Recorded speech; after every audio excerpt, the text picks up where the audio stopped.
Breaking news. ভাইরে ভাই, এই মানুষটা চিনতে পেরেছেন?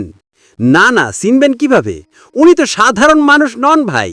উনি হলেন হলিউডের কিংবদন্তি স্ক্রিপ্ট রাইটার তারেক মনোয়ার সাহেব। মার্ভেল স্টুডিওর সব ব্লকবাস্টার সিনেমার Iron Man, Incredible Hulk, Captain America, Guardians of the Galaxy সবগুলার গল্প উনি লেখছেন ফকিরাপুল ব্রিজের নিচে। ডিসি স্টুডিওর সিনেমাগুলোরও রাইটার উনি।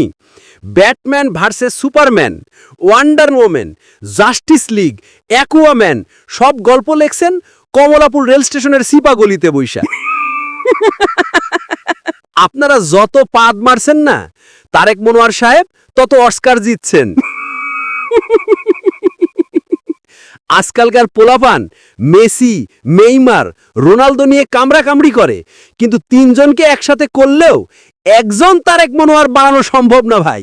শুনে রাখেন, উনি 1990 সালে ইংল্যান্ডে গিয়ে প্রিমিয়ার লিগ খেলছেন। বল ইংল্যান্ডে গিয়ে লিগে খেলেছি 1990। আমি অক্সফোর্ডের 3 বার শ্রেষ্ঠ টিচার হয়েছি 1990। ব্রিটিশ একজন মডেলকে আমি কালেমা পড়ালাম 90 সাল। বাংলাদেশ থেকে তাকে রকেটে করে নিয়ে গেছিল, হেলিকপ্টারে না, কারণ হেলিকপ্টার ওনার লেভেলের নিচে। আমি হেলিকপ্টারে উঠতে চাই না, কারণ হেলিকপ্টারটা বেশি দ্রুতগামী, রকেটে আমি চড়েছি অনেক। বঙ্গবন্ধু স্যাটেলাইটের সমস্যা হইলে উনিই যান ঠিক করতে। ফেরার পথে মঙ্গল গ্রহে এলিয়েনদের লগে দেখা করেন। এলিয়েনরা নাকি ওনাকে দেখে বলে, ভাইয়া ভাইয়া ও ভাইয়া গো। বিল গেটসের লগে তার বন্ধুত্ব বহু পুরান।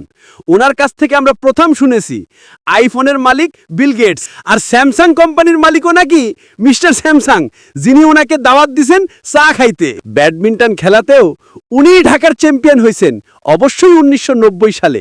সব কাজ উনি করেন 1990 সালেই। একবার উনি বলেছিলেন, আমি আর চাপাবাজি করব না, কিন্তু ভাই রাসেল ভাইপারের মতো চাপাবাজি আবার ফিরিছে। এখন নাকি বলেন ইংল্যান্ডের তারেক রহমানের লগে ছোটবেলায় খেলাধুলা করেছি, একই বাসায় থেকেছি।